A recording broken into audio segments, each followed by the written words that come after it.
Hello and welcome.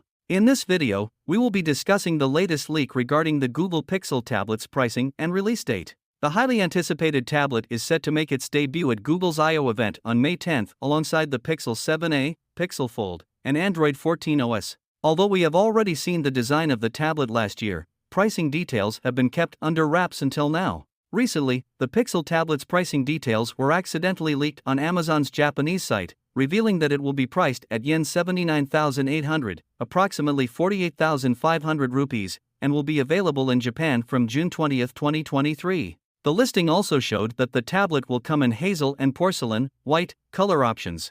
In terms of specifications, the Pixel tablet is rumored to feature a 10.9-inch display with higher screen refresh rate. It will be powered by the Google Tensor G2 SoC and will have 8GB of RAM paired with 128GB and 256GB of storage. The tablet is expected to run on Android 13 OS out of the box. Additionally, the Japanese Amazon listing revealed that the Pixel tablet will come with a charging speaker dock, which effectively turns the tablet into a smart display. We can expect to learn more about the tablet in the next couple of days, so stay tuned for updates.